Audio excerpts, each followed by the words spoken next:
दिनै 1 मे दासिमनि माखासे गोनां खौरांफोर लानानै फैदों। नोंथांमोना भिडिअखौ जोबजासिम नायलांदो। लोगोसेनो भिडिअखौ जागायजेननायनि सिगांनो आंनिफ्राय मोनसे खावलायनाया बेनो, सानफ्रोमबोनि खौरां लानो थाखाय चेनेलखौ साबस्क्राइब खालामनानै बेल आइकनखौबो अलाव होनानै लादो।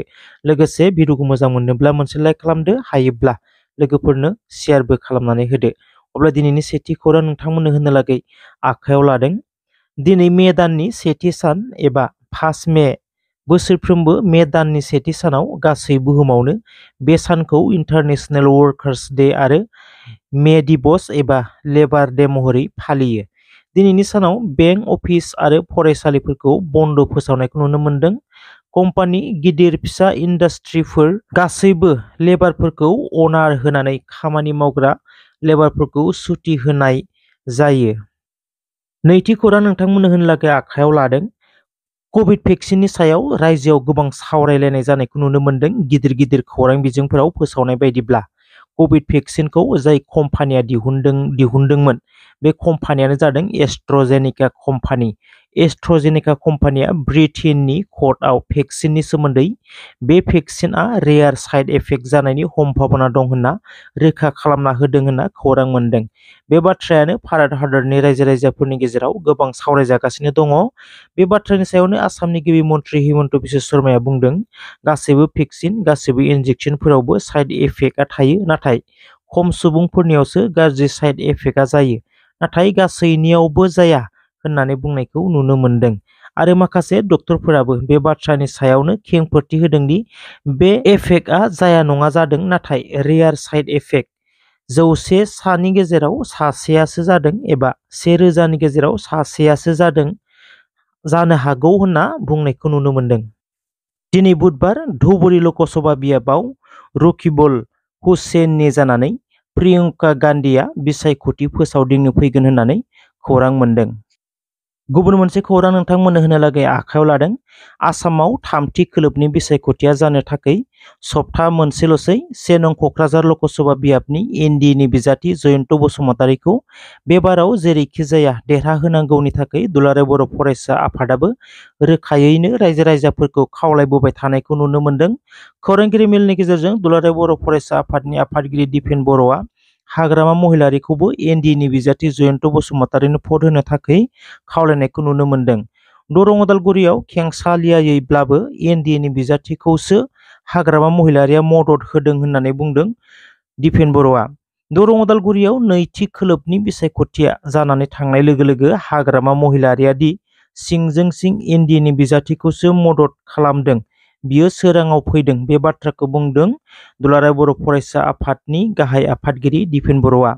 आरो मोनसे बाथ्राखौ बुंबावदों दि दिपेन बर'आ, हाग्रामा महिलारिया बे एमपि बिसायख'थिखौ गेलेयाब्लाबो जायो एबा गेलेनायनि गोनांथिबो गैया, नाथाय दोलोखौ आरो दोलोनि सिम्बलखौ लाखिनो थाखायसो बिथाङा गेलेदों होननानै बुङो दुलाराय बर' फरायसा आफादनि आफादगिरि दिपेन बर'आ। नाथाय बिनि सोलाय भटखौ आद्रि खालामाजासे, जिहेतु बे बाराव मोनसे सनानि खाबु फैदों, बर'आ दिल्लीयाव एमपि जानो मोननायनि खाबुखौ खोमाना लाफिननो सानालाफानो खौसे जानानै एनडिएनि बिजाथि जयन्त बसुमतारीखौनो लोगोसेयै देरहाहोनो थाखाय हाग्रामा महिलारिखौ खावलायदों दिपेन बर'आ। 1 नं क'क्राझार लकसभायाव सेन्सास बायदिब्ला आरो सरासनस्रायै थासारिखौ नायोब्ला कंग्रेस आरो एनडिएनि गेजेरावनो कन्टेस्टआ जागोन।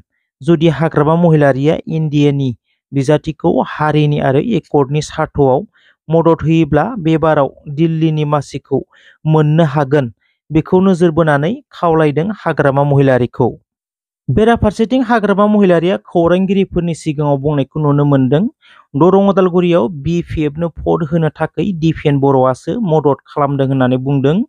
एमपि इलेक्सननि उनाव इउपिपिएल आरो बिजेपिनि जथाय सरकारा थानाय नंला, बे बाथ्राखौ दिपेन बर'आ मोजाङैनो मोनथिगौ होननानै बुंदों हाग्रामा महिलारिया। दुलाराय बर' फरायसा आफादनि आफादगिरि दिपेन बर'आ हाग्रामा महिलारिखौ खावलायदोंमोन, नाथाय बेनि हेंथायै हाग्रामा महिलारिया बुंबाय दिपेन बर'आ सेकेन्ड चिफ, प्रमद बर'नि सेकेन्ड चिफ। प्रमद बर', दिपेन बर' आरो इउपिपिएलनि माखासे लिडारफोरा मोनथिगौदि बे बाराव इउपिपिएलनि सरकार थानाय नंला, एमपि मासिखौबो देरहानो हानाय नंला, बेनिखायनो जिखिनि समफोर आखायाव दङ खामायनो नांगौ नाथाय खामानि मावनायाव थान्दा गैया। बिनि थाखायनो हिमन्त बिश्व शर्माजों प्रमद बर'आ रायजादों होननानै हाग्रामा महिलारिया बुंदों। दुलाराय बर' फरायसा आफादनि आफादगिरि दिपेन बर'नि खावलायनायनि सायाव बेफोर बाथ्राखौ हाग्रामा महिलारिया बुंनायखौ नुनो मोन्दों। बेराफारसेथिं कंग्रेसनि बिजाथि गर्जन मोसाहारियाबो बर' हिसाबै बर'नि भटआ बिथांनिसिमबो गोबां थांगोन बियो रोखा। बिथाङाबो BPF आरो ENDAनि थाखाय साननो गोनां खालामदों बियो रोखा। मख'नो गोनांदि गर्जन मोसाहारियाबो देरहानांगौनि मिजिंखौ लानानै क'क्राझार लकसभायाव गोख्रोङै खामानि मावगासिनो दङ, जेराव गोबां रायजो राजायाबो बिथांखौ देरहाहोनो थाखाय मदद होनायखौ नुनो मोन्दों। लोगोसेनो BPFआबो रायजो राजानि मदद मोननायाव उनफिननानै थायाखै।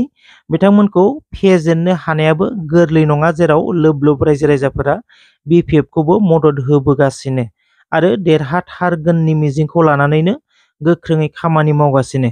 बे बारनि बिसायख'थियाव आसा खालामो जायहा देरहानांगौ बिथाङानो देरहाथों आरो बर' बिजाथियानो देरहाथों आरो दिल्लीयाव बर' हारिनि जानानै बाथ्रा बुंनो आरो बर' हारिनि थाखाय खामानि मावनो हाथों। गुवाहाटी लकसभा बियाबाव BJP दोलोआ जिंगा सिनायाव दङ नामा?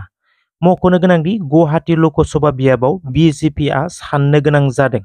बेखौ डक्टर हिमन्त बिश्व शर्मानि बुंनायाव हमनो हायोदि गुवाहाटी लकसभायाव BJPनि बिजाथि बिजुली कलिता मेधि, बेराफारसे कंग्रेसनि बिजाथि मीरा बरठाकुर। फोसावदिंनाय हाबाफारिनि सावगारिखौ नायोब्ला कंग्रेसनि बिजाथि मीरा बरठाकुरनि फारसेबो रायजो राजानि अनसायनाय आरो जगदान होनाया खम नङा, जेराव गिबि मन्त्रि डक्टर हिमन्त बिश्व शर्माया बिजुली कलिता मेधिनि जानानै फोसावदिंनायाव खौरांगिरिनि सिगाङाव बुंनायखौ नुनो मोन्दोंदि रायजो राजाया बाहागो लादों नाथाय फोसावदिंनाय हाबाफारियाव फैनाय गासैखौबो मोनजोबा होननानै बुंनायखौ नुनो मोन्दों। সমস্যাখিনি সমাধান কৰি দিয়াৰ বাবে চেষ্টা কৰিম। সংখ্যালঘু ভোটাৰক লৈ কিমান আশাবাদী আপুনি? আৰম্ভণি হৈছে, গোটেইটোতো যিমান আহিছে সিমানটো নাপাওঁ, কিন্তু আৰম্ভণিটো হওক, লাহে লাহে পৰ্যায়ক্ৰমে হৈ থাকিব। আজি চমৰীয়া সমষ্টিত আহিলোঁ, কুণ্ডলী ৰাইজৰ লগত কথা বতৰা পাতিলোঁ, ভাষণ কম দিলোঁ, ৰাইজৰ কথা বেছি শুনিলোঁ। ইলেকশ্যনৰ পিছত ৰাইজৰ সমস্যাখিনি সমাধান কৰি দিয়াৰ বাবে চেষ্টা কৰিম। সংখ্যালঘু ভোটাৰক লৈ কিমান আশাবাদী আপুনি? আৰম্ভণি হৈছে, গোটেইটোতো যিমান আহিছে সিমানটো নাপাওঁ, কিন্তু আৰম্ভণিটো হওক, লাহে লাহে পৰ্যায়ক্ৰমে হৈ থাকিব। थैंक यू सो मच रायजोफोर जायफोरा भिडिअखौ जोबजासिम नायजोब्बाय, गासैनिसिमबो थैंक यू सो मच। लोगोसे जोबनायाव जायफोरा चेनेलखौ साबस्क्राइब खालामाखै, साबस्क्राइब खालामनानै बेल आइकनखौबो अलाव होनानै लादो।